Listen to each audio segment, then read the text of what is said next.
Now he's checking everybody. Can I see that?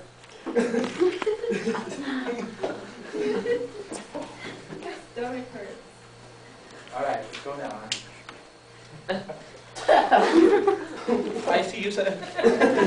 What? Alright, let's go now.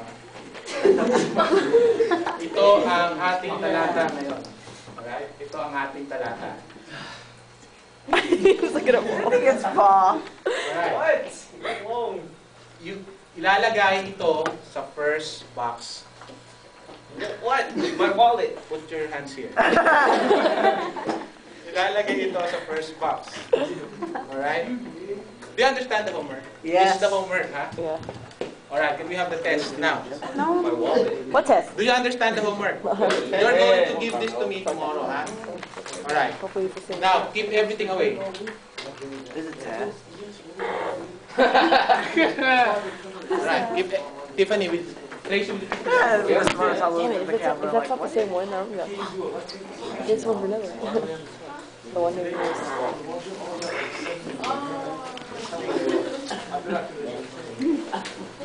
He's still looking at Paul. Why are you doing me for?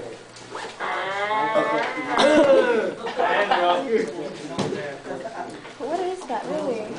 It's stuck in your little projector. It looks like it's coming, I mean, sounds like it's coming from there. Hell yeah, dude. Oh, you know what? Picture Bill. What is that?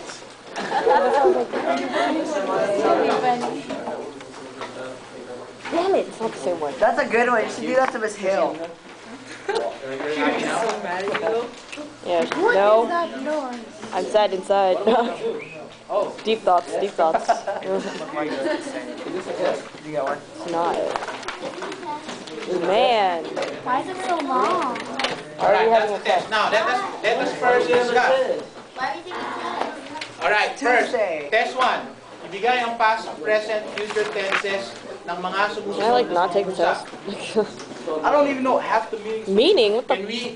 Oh, I think it's 'cause, excuse me please, He class. wasn't here on Friday. Pakinig. Yeah, I know, but what meaning?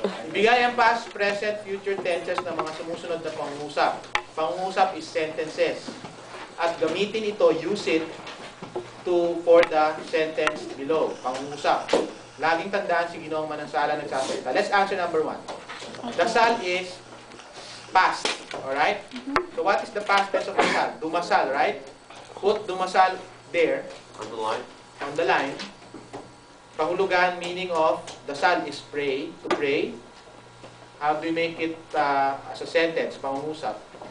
Let's make it dumasal si Tracy sa simbahan. Tracy prayed in the church. So that is the sentence. Alright? Wait, what was the rest? Tracy. Alright. The first one, kahulugan is meaning. What does that mean? In English. Oh. So dasal is to pray. You put the meaning on the line, pray, to pray. And the pangungusap is sentence. It means you make a sentence out of that word.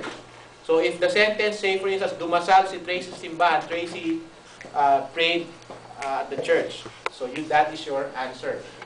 Now, at the back, the test part 2 is the same old routine. You just answer the questions. And part 3, iguhit ang sumusunod na pangungusap. What is iguhit, Airoso? I don't know. Iguhit ang mga pangungusap. What is that? That's a real. Iguhit is what? Draw. Guhitan ng action verbs. You underline the action verbs in this paragraph. Do you understand? Yeah. Alright, go ahead. Any questions? Yes.